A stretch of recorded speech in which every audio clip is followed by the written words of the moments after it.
मैं हूं नदीम इकबाल और आप है कंज्यूमर टीवी के साथ। आज की 3 खबरों में पहली खबर यह है कि पाकिस्तान में सबसे बड़ी नीलामी 100 अरब रुपए की होने जा रही है। दूसरी खबर यह है दुकानदारों की हुकूमत दुकानदारों के सामने बेबस। और तीसरी खबर है सीडीए की इजाज़त के बगैर इस्लामाबाद में कोई भी दुकानदार, कॉन्ट्रैक्टर बजरी, सरिया, सीमेंट कोई नहीं बेच सकता। तो हम पहली खबर की तरफ चलते हैं। ये हम आपको एक इश्तहार दिखा रहे हैं। ये एनएचए नेशनल हाईवे अथॉरिटी का इश्तहार है जो रेवेन्यू जनरेट करती है। और आपको पता है कि ये पिछले दिनों इन्होंने स्वाय इस्लामाबाद लाहौर मोटरवे के अलावा तमाम मोटरवे और तमाम हाईवेज के ऊपर जो टोल कलेक्शन होती है उसके रेट को इंक्रीज कर दिया और एटलीस्ट 100% तक इंक्रीज कर दिया था। सो एक कंज्यूमर वो ना सिर्फ पेट्रोल लेता है, पेट्रोल के ऊपर लीवी देता है, लीवी के लिए ये रोड बनाते हैं और उसके अलावा फिर वो रोड जब इस्तेमाल करता है और तो उसके ऊपर ये टोल प्लाजा भी जगह जगह बने हुए हैं जहाँ पे वो ये पैसे देते हैं और उसकी भी प्राइस काफ़ी ऊपर आ रही है। ये हम आपको लिस्ट भी दिखा रहे हैं। जो एनएचए है उसके अंडर 3 किस्म की रोडें आती हैं जो ख़ासतौर पे प्रोविंशियल है, प्रोविंशियल यानी नेशनल लेवल की हाईवेज होगी, इसके अलावा मोटरवेज होगी और इसके अलावा स्ट्रेटेजिक रोड्स जो डिफेंस वगैरह के लिए होती है ये एनएचए के अंडर फॉल करती है। और एनएचए मुख्तलिफ तरीके से अपनी आमदनी जो है वो हासिल करता है, जिसमें लोन्स भी होते हैं, जिसमें गवर्नमेंट की ग्रांट्स वगैरह भी होती हैं, गवर्नमेंट्स की एलोकेशंस भी होती हैं और इसके अलावा टोल प्लाजे जो बनती है उसकी कलेक्शन है। जो रफली जो एनएचए के अंडर जो रोडें आती है ये कोई 15,000 किलोमीटर के आसपास है। 14 से 15,000 बीच में हम कर दें, जिसमें 1,000 मोटरवे हैं और 12,000 प्लस जो है नेशनल हाईवेज है। और इसका जो फार्मूला बनता है ये कोई 40 से 60 किलोमीटर के अंदर जो है ये डिस्टेंस जो है एक टोल का दूसरे टोल तक होता है। सो आप जब भी उस टोल से क्रॉस करते हैं तो आपको ये पेमेंट्स करनी पड़ती है। ये स्केड्यूल जो है ये एनएचए देता है, लेकिन कलेक्शन जो है वो एनएचए नहीं करता। और जो कलेक्शन है वो बेसिकली जो है उसके लिए ये ऑक्शन होने जा रही है। ये ऑक्शन जो है काफ़ी बड़ी है, यानी आधे पेज का ये इश्तहार दिया हुआ है मुख्तलिफ अखबारों के अंदर। और ये जो ऑक्शन होगी ये जिना कन्वेंशन सेंटर जो इस्लामाबाद में काफ़ी बड़ा है वहाँ पे ये ऑक्शन होगी जो 19 जून को होगी। हम आपको बताते रहेंगे कि ये ऑक्शन या ये नीलामी ये टोल प्लाजास की क्या है, एक पार्टी को देंगे क्या होंगे, क्योंकि अभी इन्होंने कहा हमारी वेबसाइट के ऊपर बाकी डिटेल्स होंगी। हमने वेबसाइट चेक की, अभी तो वहाँ पे डिटेल्स वगैरह नहीं आई। सो हम ये चेक करके आपको बताएंगे कि ये टोल प्लाजे का ये पूरा मैकेनिज्म बनता क्या है और इसकी जो नीलामी होगी क्या एक पार्टी को होगी, दो को होगी, कितने बड़े बड़े लोग इन्वॉल्व होंगे। क्योंकि जो एनएचए ये सोच रहा है वो ये कह रहा है कि वो कुछ पिछले साल जो है ये 60 अरब के करीब इसकी आमदनी टोल प्लाजा के ज़रिए जो कलेक्शन हुई है और इस साल वो डबल आमदनी को एक्सपेक्ट कर रही हैं। एक तो उन्होंने रेट्स को हाई कर दिया और वो ये कह रही हैं कि ये बेसिकली जो टोल से जो आमदनी होती है इसको मेंटेनेंस के ऊपर लगाया जाता है। अच्छा, कोई डेफिनेशंस वगैरह भी इन्होंने ये जो 2024 में कुछ अमेंडमेंट्स की हैं जो इनका अपना ओरिजिनल एनएचए का एक्ट है उसके अंदर मोटरवे की डेफिनेशंस वगैरह भी इन्होंने चेंज की है।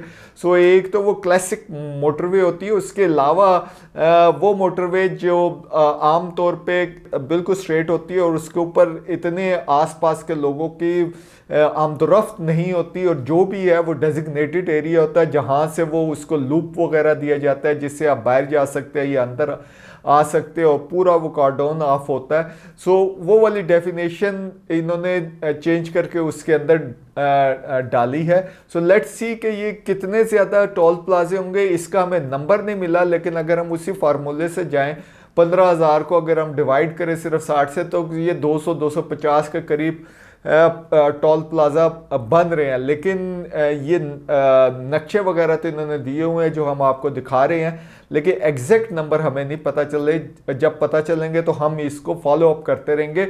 लेकिन ये कंज्यूमर का काफ़ी बड़ा इशू आएगा क्योंकि घर से जैसे ही निकलते हैं आप हाईवे पे पहुंच जाते हैं और वहाँ पे आपके जो है पेशी लग जाती है, आएंगे टोल प्लाजा दें।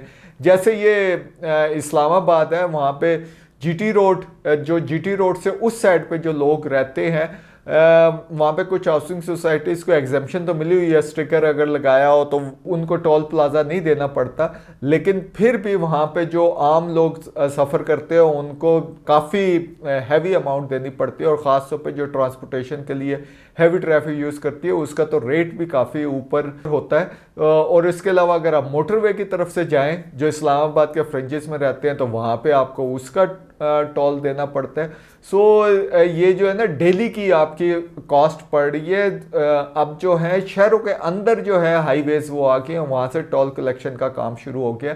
सो इसकी भी डेफिनेशंस वगैरह करने की ज़रूरत है, और कंज्यूमर्स को ज़रा खड़े होने की ज़रूरत है कि भाई शहर के अंदर तो हाईवेज़ नहीं होनी चाहिए, वहाँ तो ख़त्म कर देना। ये हाईवे शहर के अंदर से भी गुजरती है, वहाँ से भी पैसे ये जमा कर रहे हैं, कोई फ्रिंजेस वगैरह के ऊपर जाएं, कुछ इस तरह की वो चीज़ें करें। सो इसके ऊपर पॉलिसी को और क्लियर करने की ज़रूरत है। दूसरी खबर की तरफ चलते हैं।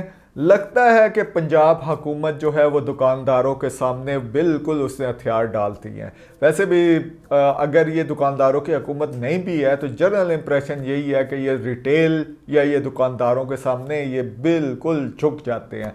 ना सिर्फ टैक्स पे करने में या टैक्स कलेक्शन करने में ये जो दुकानदार है वहाँ पे भी ये हुकूमत जो है वो झुक जाती है, और असल में जो बोझ पड़ता है वो सैलरी क्लास के ऊपर बोझ पड़ता है, जो तनख्वाहदार तबके के ऊपर है। और फेडरल लेवल के ऊपर जो आया है उसके ऊपर मज़दूरों की भी जो मिनिमम वेज है उसको इन्होंने बिल्कुल नहीं बढ़ाया। चंद दिनों पहले, बल्कि चंद हफ्तों पहले जो है पंजाब हुकूमत ने ये कहा था कि जो मुर्गी की कीमत होगी वो सिर्फ ज़िंदा मुर्गी की कीमत होगी, लेकिन रेजिस्टेंस आई दुकानदारों से। मार्केट में जाके जो लोग कहते हैं वो कहते हैं कि ये तो कोई जो भी रेट देते हैं वो तो इम्प्लीमेंट ही नहीं होता।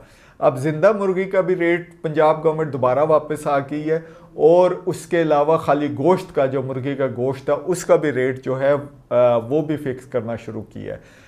जो कंपटीशन कमीशन ऑफ पाकिस्तान है उसने हालांकि इनको जुर्माने किए कि ये मैनिपुलेट करते हैं, आपस में मिल के जो है मोनोपोली इन्होंने जनरेट की हुई है। लेकिन जो पंजाब गवर्नमेंट है बनिस्बत इसके इन्फोर्समेंट वगैरह की बात कर रहे हैं, लेकिन उनसे इन्फोर्समेंट नहीं हो रही है। एक और अथॉरिटी भी बनाई है लेकिन फिर भी इन्फोर्समेंट नज़र नहीं आ रही, और ख़ास तौर पर ये जो पेरिशेबल कमोडिटीज़ है वहाँ पे तो नहीं नज़र आ रही। इन्फ्लेशन रेट 7% है, लेकिन वहाँ पे जाए मार्केट में जाएं तो वहाँ पे दूर दूर तक 7% जो इन्फ्लेशन रेट है जो गवर्नमेंट खुद कहती है वो नहीं है। अच्छा, जो इन्फ्लेशन रेट है वो भी जो डिटरमिन होता है वो फेडरल लेवल के ऊपर एहसन इकबाल साहब जो काफ़ी जो पोजीशन वाले लीडर हैं PMLN में, उनके अंडर आते हैं। प्लानिंग की जो वो मिनिस्ट्री है, और पाकिस्तान ब्यूरो ऑफ स्टेटिस्टिक्स भी उनके अंदर आता है। सो ये वहाँ पे जो है सप्लाई एंड डिमांड को ज़्यादा मैनेज किया जाता है। और गोश्त की कीमत के ऊपर जो लास्ट मीटिंग मुझे याद आ रही है उसमें इन्होंने कहा था कि ये जो फ्रोज़न जो है इसकी तरफ हमें ज़्यादा जोर देना चाहिए, क्योंकि वो जो पेरिशेबल होता है वो सप्लाई एंड डिमांड के ऊपर ज़्यादा डिपेंडेंट होता है। लेकिन अगर आप फ्रोज़न यानी उनको फ्रीज़ कर लें, उसको फ्रिजों में या इस तरीके से करें जिसमें उनकी जो शेल्फ लाइफ है वो बढ़ जाती है, तो वहाँ पे आप सप्लाई एंड डिमांड को कंट्रोल कर सकते हैं। सो इस लेवल के ऊपर बात किया, लेकिन फिर भी एहसन इकबाल साहब के बारे में भी यही कहा जाता है कि वो ट्रेडर्स के ऊपर या ये जो रिटेलर्स होते हैं उनके ऊपर सॉफ्ट जाते हैं।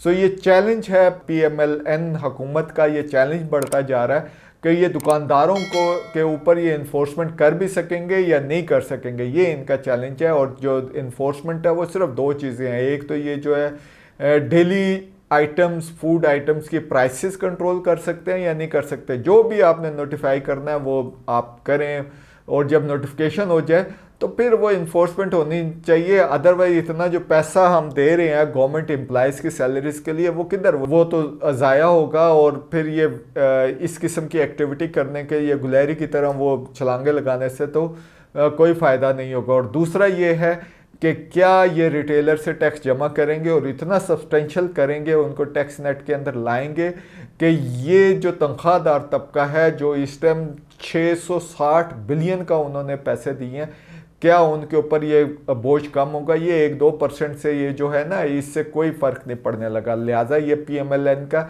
लगता है कि ये चैलेंज बढ़ता जा रहा है और इन दो इश्यूज़ के ऊपर। तीसरी खबर की तरफ चलते हैं। हम आपको ये एक पब्लिक नोटिस दिखा रहे हैं जो सीडीए की तरफ से आया है। सीडीए इस्लामाबाद में ये जो गैर कानूनी कंस्ट्रक्शन है ये बहुत बड़ा इशू बनता जा रहा है। अब सीडीए ने इसके ऊपर एक और लेके आया है नोटिफिकेशन, और ये जो पब्लिक नोटिस है ये इन्होंने 1961 का जो सीडीए का कानून है उसके अंदर इशू किया, और उसमें ये कहा है कि कोई भी दुकानदार या कॉन्ट्रैक्टर या ट्रांसपोर्टर, ये ट्रकों वाले जो है, ये उस घर को ना बिजली का सामान देंगे, ना उसको रेत देंगे, ना बजरी देंगे, ना ईंटें देंगे, ना सीमेंट देंगे, ना सरिया देंगे।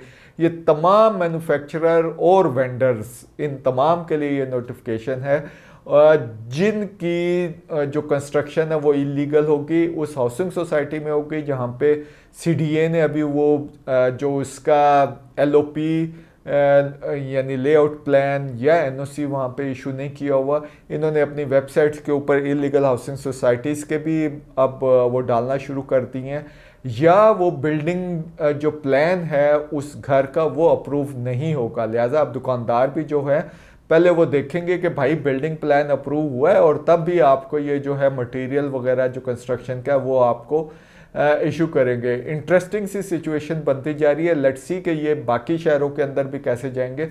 और इसके अगेंस्ट जो है सीडीए ने कहा है कि वो बहुत हैवी फाइन करेंगी दुकानदारों को, ट्रेडर्स को, मैन्युफैक्चरर को यानी फैक्ट्रियों को, जो इलीगल घर जो बन रहे हैं, बिल्डिंग्स बन रही है इस्लामाबाद में, वहाँ पे ये जो तामीराती मटेरियल है उसको सप्लाई करेंगे। देखते रहिए कंज्यूमर टीवी।